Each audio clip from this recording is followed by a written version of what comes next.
Eu quero também pedir aos irmãos que continuem orando pela nossa irmã Vera. Tive contato com ela ontem, ela disse que está muito cansada. Ela fez uma cirurgia de coração, né, irmã? É algo assim sério, né? Então ela disse que está um pouquinho cansadinha, às vezes para andar, ela vai andando devagarinho, assim, legal. Então está ainda querendo cuidados, né? Então ela está lá com o filho em Curitiba. Vamos continuar a oração. Para que Deus ajude nessa recuperação. Tudo isso é normal que está acontecendo, amém? Nós vamos estar orando para que o Senhor alcance a serva do Senhor, dê força, dê saúde a ela, amém?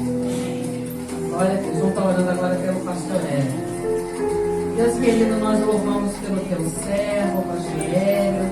Senhor, sabemos que o teu Espírito já deu uma palavra para ele, tá? No coração dele, Senhor. E já ministrou o coração dele. Agora, Senhor, através dessa palavra, ministra também ao nosso coração. Precisamos ouvir a tua voz, a tua vontade, que é melhor para nós, Pai. Muito obrigada pelo teu amor, pelo teu carinho, teu cuidado. Em nome de Jesus, amém. Aleluia.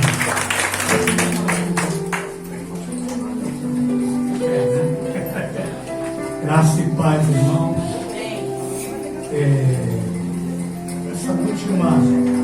Esse último hino diz assim: minha vida nunca mais será igual. Quando você entra aqui, é isso que tem que acontecer. A Bíblia diz que Deus não despede ninguém de mãos vazias. Então não é possível entrar aqui e sair da mesma forma. Amém? Eu queria que você rapidamente abrisse o texto, que a gente vai fazer a leitura e a reflexão nessa manhã. Deus nos deu uma palavra muito interessante. Atos capítulo 7, o versículo 54 a 60. Se você não tem Bíblia, não tem problema, porque você vai ouvir o que o Senhor tem para falar, para dizer. Amém? Atos capítulo 7. Tem a projeção aqui também, ó. Aqui tem tecnologia, a gente aproveita a tecnologia. E você acompanha a leitura comigo através da projeção, tá bem? Ó, Atos capítulo 7, versículo 54 a 60. Já estou aqui. Diz assim o texto sagrado: e ouvindo eles isto, enfureciam-se em seu coração e rangiam-se os dentes contra ele. Mas ele, estando cheio do Espírito Santo e fixando os olhos no céu, viu a glória de Deus e Jesus que estava à direita de Deus. E disse: eis que vejo os céus abertos e o Filho do Homem que está em pé à mão direita de Deus. Versículo 57. Mas eles gritaram com grande voz, taparam os ouvidos e arremeteram unânimes contra ele, e expulsando-o da cidade, o apedrejavam. E as testemunhas depuseram as suas vestes aos pés do jovem chamado Saulo. E pondo-se de joelhos, clamou com grande voz, dizendo: Senhor Jesus, Senhor, não lhes impute este pecado. E tendo dito isto, adormeceu. Aleluia. Podemos assentar, irmão? Pode ficar sentado. A gente vai falar algumas coisas interessantes. Primeiros dias, irmão, do cristianismo, início da igreja modelo, da igreja que se chama primitiva. Eu não gosto desse termo, porque eu já falei que primitiva dá uma ideia, uma conotação de algo ultrapassado, de algo antigo, algo arcaico. E não é bem assim, porque aquela igreja modelo unânime na oração, modelo na doutrina, na comunhão, no partir do pão, como diz lá no livro de Atos, a partir do capítulo 2, ela serve de inspiração para as igrejas ditas modernas. E segue os primeiros dias dessa igreja, e a gente já tem conhecimento de que 2 apóstolos foram presos, porque anunciavam, porque pregavam o Evangelho. E o texto diz, a partir do capítulo 5 do livro de Atos, que eles foram libertos, que o Senhor enviou um anjo na prisão e os libertou. Logo após o dia de Pentecostes, lembrando que Pentecostes, o nome é Pentecostes porque ele ocorre justamente, é uma festividade judaica 50 dias após a Páscoa.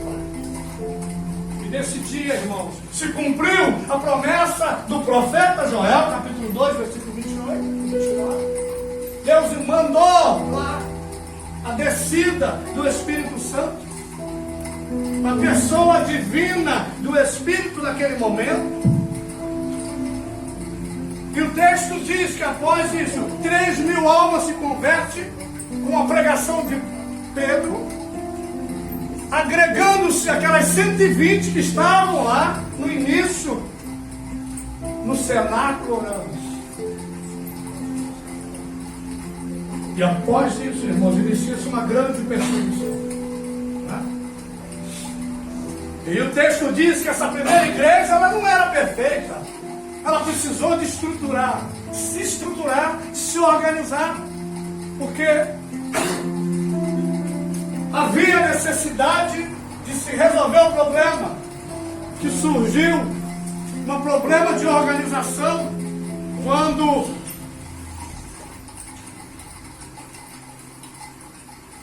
homens foram escolhidos, 7 homens, para resolver o problema na igreja de distribuição dos alimentos de 2 igrejas.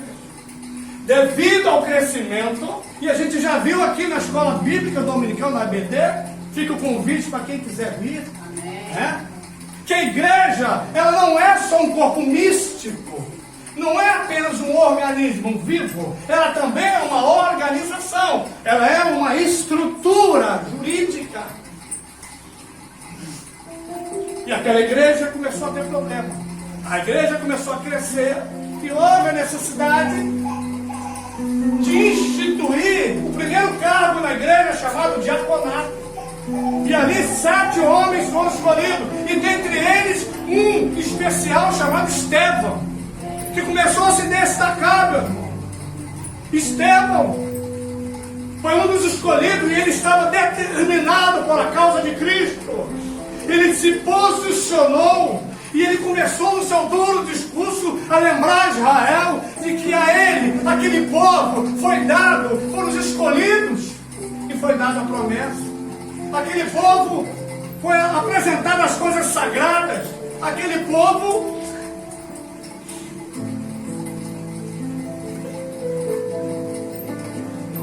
foi feito, entregue a lei e a promessa do Messias.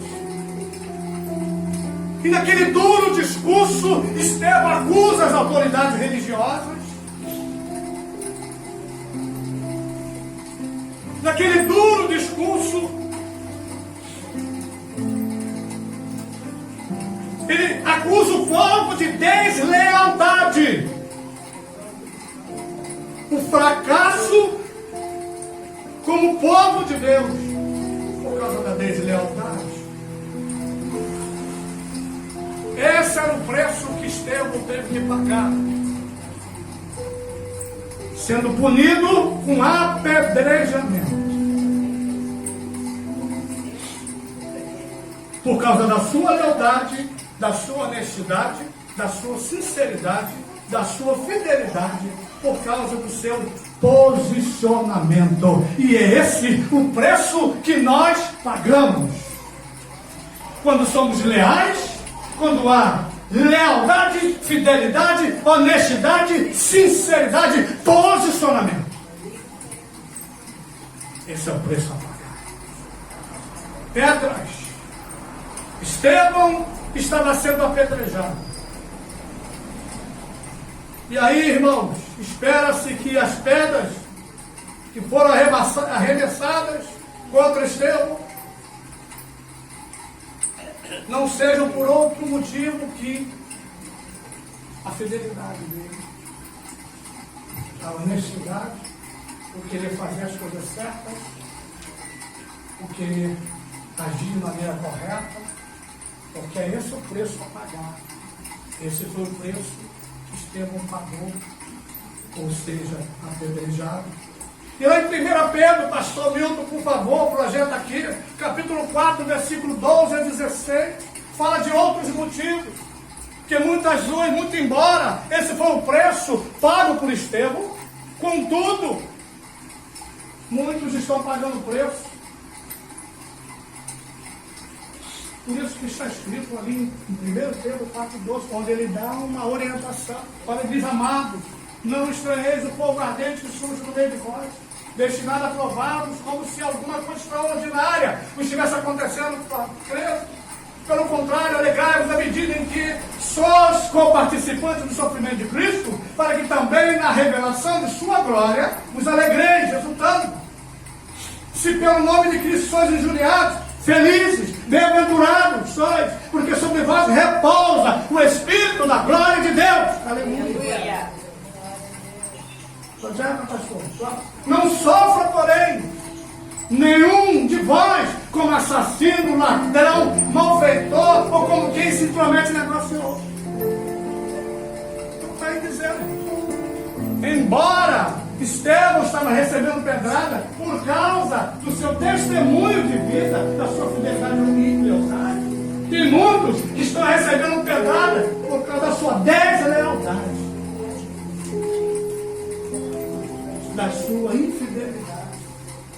É o que Pedro está dizendo. E quando eu recebo pedrada, irmãos, por causa da minha lealdade, da minha fidelidade,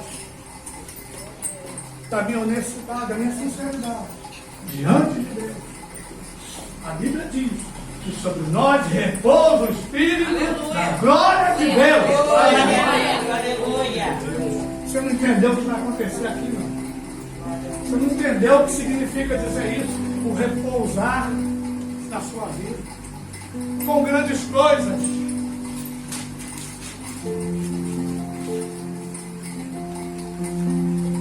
Em outras palavras, não sofra, porque é falastrão, mentiroso, enganador.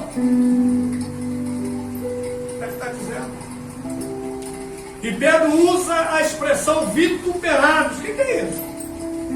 Criticado, censurado, defamado, envergonhado.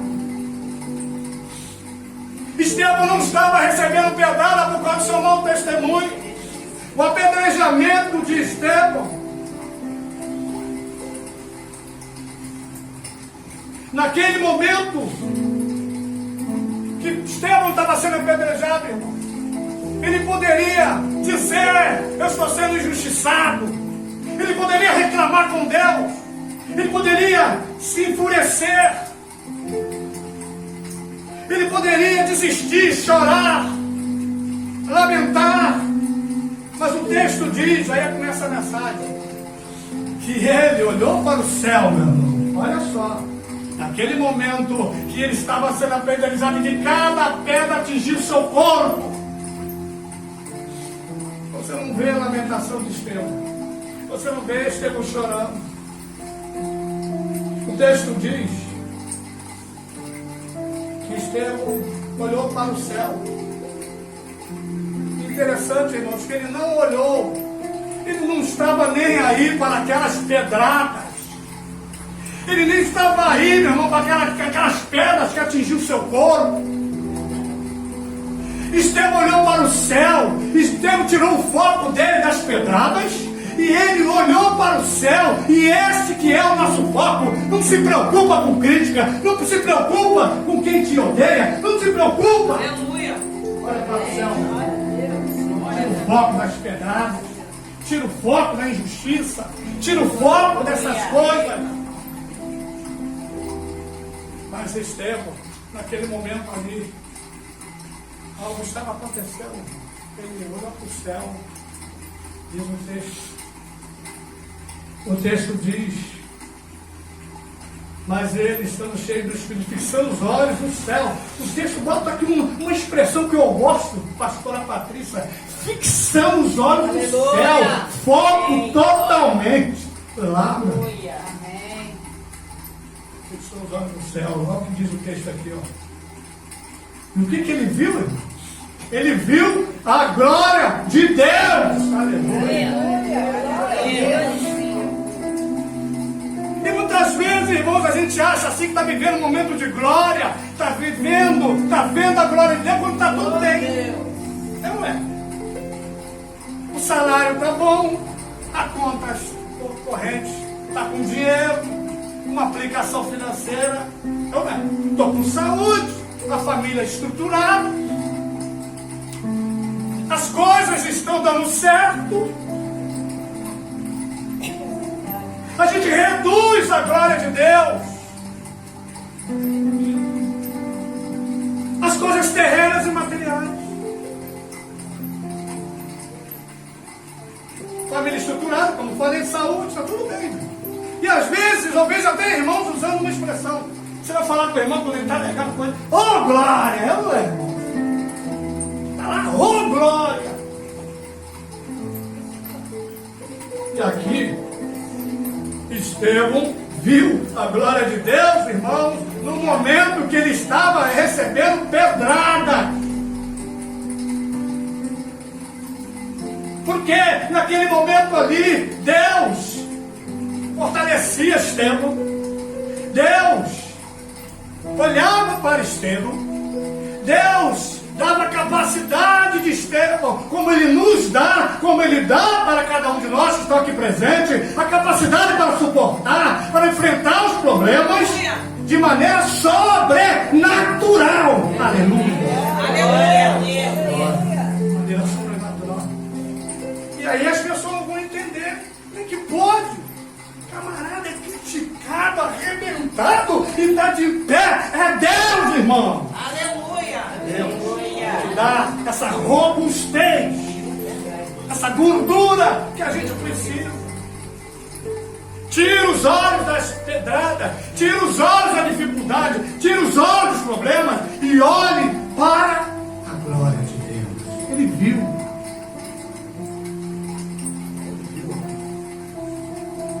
Pode ver também a glória de Deus. Você tem visto a glória de Deus? Amém. Amém. Os cabelos estão vazios, né?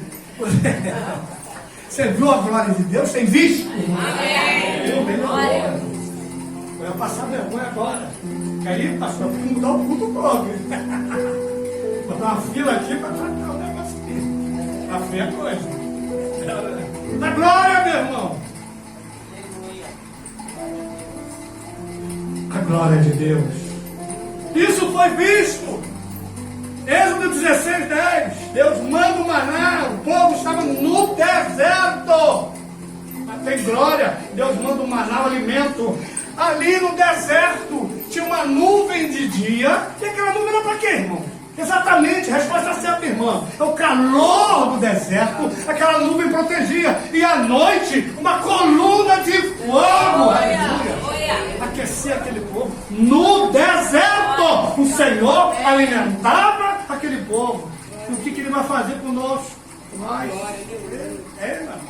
Você que está achando aí que está um deserto na tua vida, está tudo perdido. Não está, não. Aleluia! Mentiram para você. Não é verdade isso, meu irmão. Porque em pleno deserto, Moisés recebe as tábuas da lei. Ele viu também o céu aberto. E aí, você tem visto? Você consegue ter esse momento pela frestinha? Imagina o Estevão ali, as pedras batendo na cabeça dele, batendo no corpo. Meu irmão, um processo começou ali, ele estava anestesiado, Deus deu a ele, anestesiou de tal maneira que aquilo, ele não se desesperou, aquilo não afetou, aquilo, eu acho que ele não sentiu dor. Meu irmão, ele viu uma frestinha. Olha, ele viu uma frestinha. Você pelo menos está conseguindo enxergar um pedacinho do céu. Você está conseguindo ver alguma coisa. O céu aberto. Ele viu o céu aberto. Ei, o Senhor está dizendo que o céu está aberto. Mesmo com essas pedradas aí, o céu está aberto. Estevão viu, mesmo que for um pedacinho do céu, uma frestinha, irmão. Uma frestinha, mas já é suficiente para levantar o teu ânimo, para te encorajar, a te incentivar a continuar. Aleluia. Continuar, irmãos. Uma frestinha só, pastor Marcos. Uma frestinha. Uma frestinha. Mas nada, irmão. Ele olhou e viu lá. E aí eu lembrei do Salmo 121, né? Diz lá. Olhei para os montes, olha o salmista, de onde me virá o socorro. Ele responde, não é dos montes não. Ele diz lá, o meu socorro vem do Senhor. Glória a Deus. E aí, o escritor de Hebreus, capítulo 12, versículo 2, ele diz o quê? A quem nós temos que olhar, para onde nós temos que olhar para continuar caminhando? Olhar para Jesus, autor e consumador da nossa fé. Existe uma luz, irmão, no final do tudo. Ou será que a gente está de um ponto que a gente não acredita em mais nada? A gente está cético, a gente está desesperançoso, acha que não tem mais jeito para nada. Será que a gente está assim? Já perdemos a esperança? Né? Será que a gente acha que não tem mais jeito, não tem mais controle, não tem mais solução para nada? Será que a gente está cético da vida? Ei, irmão! A igreja está cheia de pessoas assim. Invenções de corpo. Mas está cética, já não acredita mais nada. Olha, não tem mais esperança para nada. Cética. E quantas vezes na vida a gente passa por isso? Quantas vezes a gente tem anos de igreja e passa por isso? Tem momentos que é certo, tem momentos que a gente não está acreditando mais em nada. E quem sabe tem pessoas aqui assim, mas que Deus vai curar e vai sarar, amém? Deus vai mostrar outra realidade, amém? Cheio de gente assim. Como é que está o nível da nossa esperança? Porque o próprio salmista diz assim, ó, esperei confiantemente. Ora, se ele coloca esperei confiantemente no Senhor, ele espera com confiança. Porque tem gente que pode até estar esperando, mas sabe como é que é? Aquele jeitinho, eu estou só esperando, só diz que estou esperando, mas desconfiado. Porque você pode esperar com confiança, como também a gente pode esperar desconfiando. Estranho, né, gente? Parece assentado. Não, mas não é não. Você pode esperar. Tudo na vida tem um sentido. Esperei confiantemente. O salmista diz, ele se inclinou para mim e aí ouviu o meu clamor.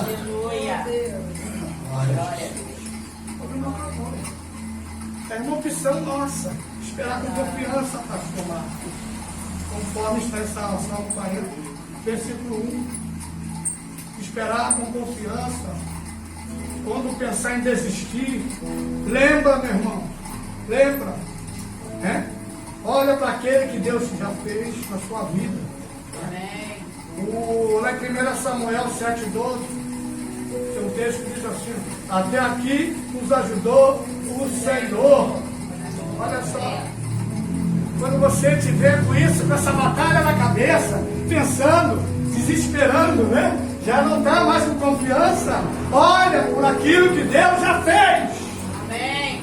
Lembra por aquilo que Deus já te fez. Olha aqui. Que darei ao Senhor por todos os seus benefícios. É o salmista falando, Salmo 116, 12. E aí o povo de Israel, Salmo 124, versículo 1, diz assim, ó, se não for ao Senhor, se não fosse o Senhor que esteve ao nosso lado, ora diga Israel que seria de nós. Pode ter desesperança. E que mais ele viu, irmãos? Já terminando. O que mais ele viu? O texto diz que ele viu não só a glória de Deus, mas ele viu Jesus de pé à destra de Deus. Interessante que Deus perceba uma coisa aqui, detalhe. Estevão não teve dúvida que era Jesus. Ele viu o Filho do Homem, a expressão usada ali, o Filho do Homem, portanto o próprio Jesus no seu ministério terreno. Ele não viu Jesus glorificado, ele não viu como João, aquela visão na ilha de Pátimos, ele glorificado. Ele viu Jesus tal como na terra, no seu ministério terreno, de 3 a 3 anos e meio. Jesus, Filho do Homem, ele disse: vejo Jesus, o Filho do Homem, foi isso que ele viu. Esse que veio, versículo 56, do céu aberto, e o Filho do Homem, que está em pé à mão direita de Deus. Ele viu o Filho do Homem. Ele viu aquele mesmo Jesus que foi morto, crucificado e que ressuscitou. Aleluia. É isso que ele viu. E ressuscitou. Segunda coisa, olha, ele viu Jesus. Jesus estava de pé.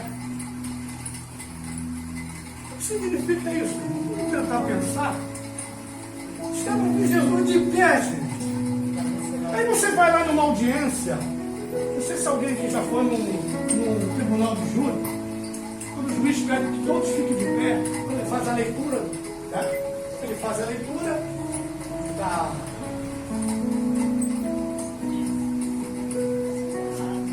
sentença, não. Ele faz a leitura do artigo de lei, do Código Penal, CPP, Código de Processo Penal. Ele faz a leitura. O que significa isso, irmão?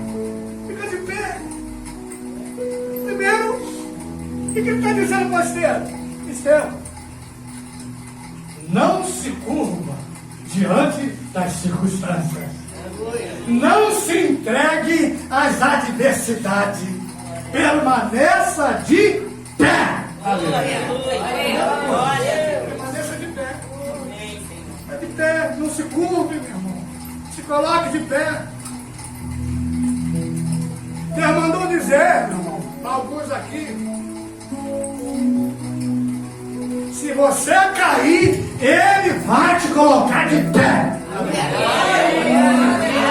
Ele te coloca de pé. Porque Ele quer você de pé. É um exemplo. Você vê Estevão naquele momento ali, não levou uma pedrada. Ele não está numa zona de conforto. Ele não está num quarto com ar refrigerado. Ele não está numa casa de praia, num barco maravilhoso, num cruzeiro desse por aí. Nada. Não está. Ele está levando pedrada. Naquele momento ele levando pedrada, ele viu o céu aberto. Naquele momento ele está levando pedrada, ele vê o Filho de Homem de pé, meu irmão. Aleluia! Glória a Deus! Glória a Deus! Quando o Senhor está de pé, o que ele está dizendo?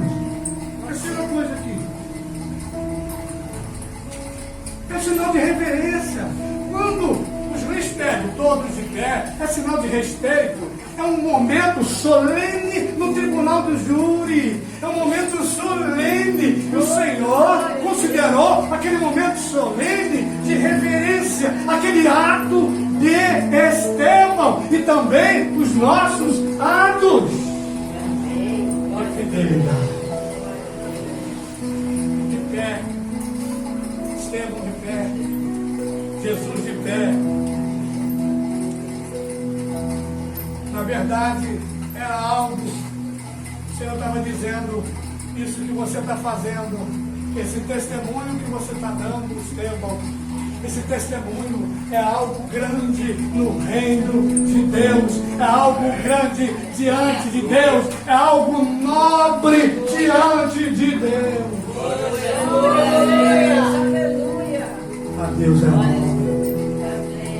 Deus estava honrando Estevão, assim como Deus, o Senhor, vai te honrar pela tua lealdade, pela tua fidelidade, pela tua sinceridade, pela tua honestidade. O Senhor vai te honrar. Prometido, irmão. Momento solene. O céu parou. Você imagina como. Gente, eu fico pensando, pastor, nesse momento, o céu parou naquele momento. Todos de pé.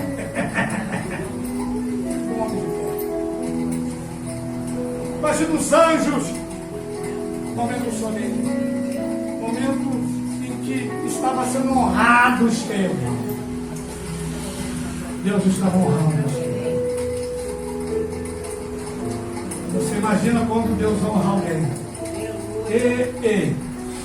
Você vê que os atos de Estevão estão registrados nos livros sagrados. Algo que sempre vai ser lembrado. O seu testemunho sempre vai ser lembrado. Aquilo que você faz para Deus jamais cairá no esquecimento. Aleluia! Aleluia! Estou terminando.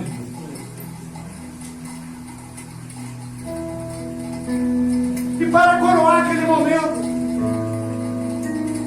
Estevão de pé, levando pedra para tudo que é lado. E apedrejaram Estevão que, em invocação, dizia: Senhor Jesus, recebe o meu espírito. E pontos de joelhos.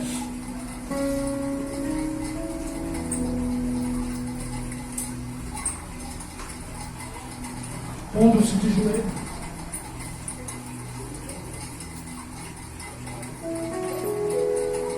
Se alguém imaginou que pelas dificuldades você cairia, errou. Se alguém pensou que ia passar por cima de você, nós, errou. Se alguém pensou que ia te jogar para trás, para baixo, errou. Caiu de joelhos. Ele não caiu pela dificuldade, ele não caiu pelas circunstâncias, ele não caiu, não.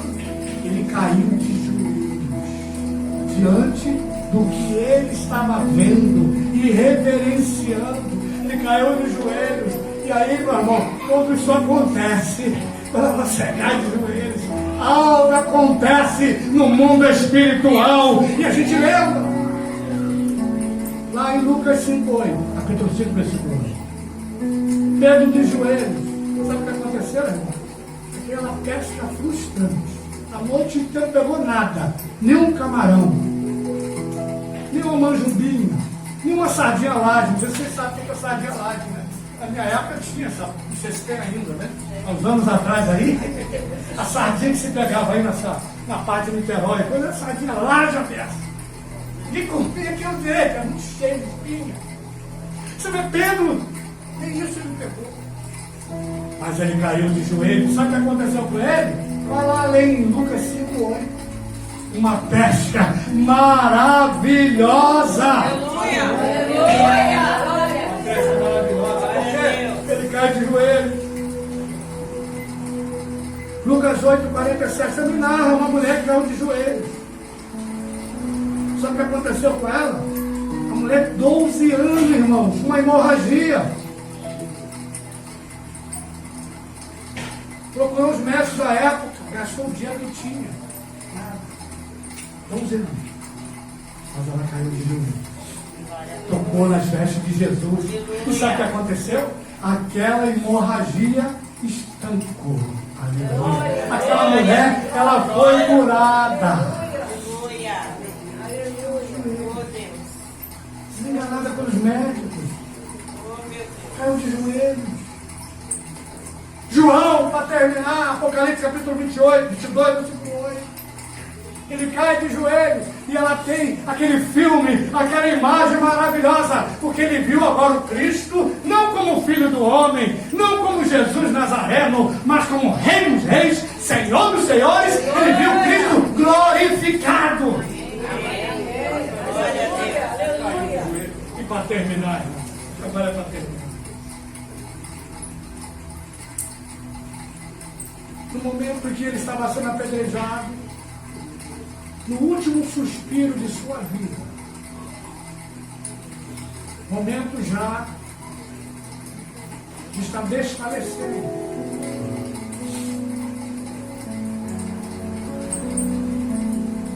se ouviu algo espetacular, se eu considero, fechar essa mensagem.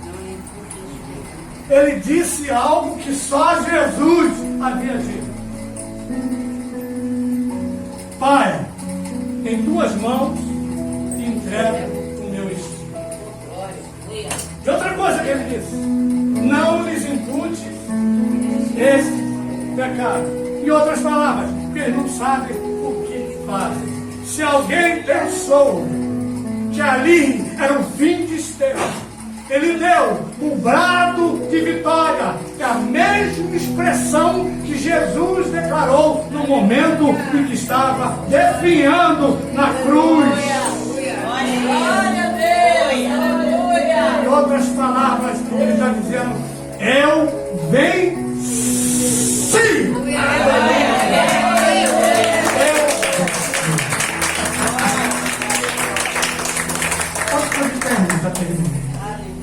Ele está dizendo: eu venci. Dias depois, Jesus foi visto. E viram-no 40 dias na terra, andando.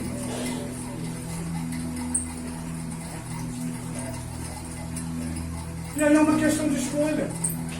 Pedrada vai levar sempre. Enquanto a gente estiver aqui, a gente vai levar. Seja crentes, seja não crentes. Isso faz parte da vida. Pedrada. Mas como eu reajo a elas, é que vai fazer diferença. Amém. Glória a Deus. Eu queria que você pensasse nisso. Que nesse momento, o que você tem visto? O que você está vendo? Porque o céu se abre, irmãos, nesse momento. Nesse momento, a glória de Deus se manifesta. Nesse momento da aflição, da dificuldade, onde todos muitas vezes se afastam, Ele está de pé. Lá tem uma frestinha, lá um pedacinho do céu aberto.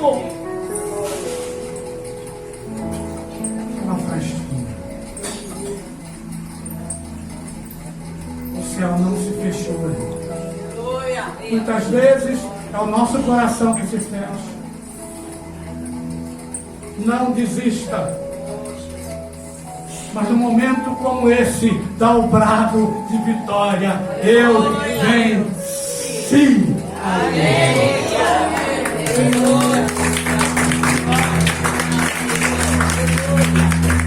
Está difícil, louve a Deus. Se está desesperado, louve a Deus. Seu mar está à frente, louve a Deus. Quando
verdade e amor. E agora nós vamos profetizar. Você recebeu, você está cheio e agora você vai profetizar para o seu irmão. Nós vamos cantar um louvor que diz assim: Jesus é a aliança entre você e eu e você. E você vai sair do seu lugar e vai profetizar bênção de cura, salvação, libertação, deixa a sua casa, a sua família. Senhor, que Deus colocar dentro de você. Partilha, derrama.